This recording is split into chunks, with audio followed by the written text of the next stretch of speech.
orang Kristen sering melontarkan tuduhan sembrono terhadap Islam. Padahal, jika dikaji dengan tenang dan ilmiah, justru tuduhan itu kembali memukul balik keyakinan mereka sendiri. Sekarang, mari kita jawab satu persatu tuduhannya tersebut. Pertama, mereka berkata bahwa klaim Al-Quran sebagai kitab penyempurna hanyalah omong kosong. Ingat kawan, faktanya Al-Quran memang menegaskan dirinya sebagai muhaiminan alaihi, yakni penyempurna, pengoreksi, sekaligus penjaga wahyu-wahyu sebelumnya. Sebagaimana tertulis dalam Al-Quran Surat Al-Maidah ayat 48, jika Taurat dan Injil masih asli, tidak mungkin ada ribuan kontradiksi dan puluhan versi berbeda seperti yang kita temukan hari ini. Maka sangat masuk akal bila diperlukan wahyu terakhir yang menyempurnakan. Kedua, soal sunat. Benar, Al-Quran tidak menyebutkan secara eksplisit, tapi syariat itu diwariskan melalui Nabi Ibrahim, sebagaimana tertulis dalam kitab Kejadian 17 ayat 10-14, yang tertulis dalam Alkitab mereka sendiri, dan Islam melestarikan perjanjian kekal itu.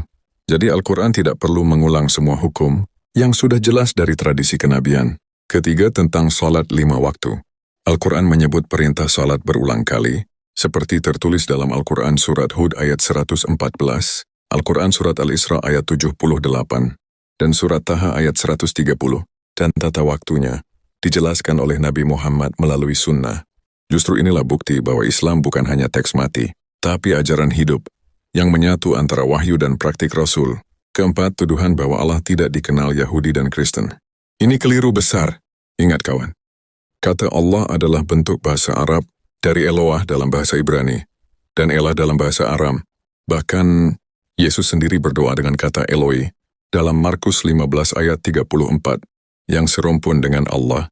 Jadi Allah yang disembah umat Islam adalah Tuhan yang sama, bukan dewa baru.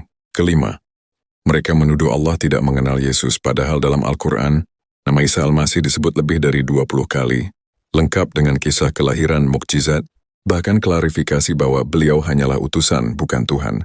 Justru Al-Quran menempatkan Yesus pada posisi yang benar, bukan mengangkat manusia menjadi Tuhan. Keenam, tuduhan bahwa Allah tidak tahu Adam dan Hawa diciptakan di bumi oleh Allah Bapa di dalam Yesus Kristus adalah klaim teologis Kristen, dan itu bukan fakta sejarah. Dalam Al-Quran jelas disebut bahwa Adam diciptakan dari tanah.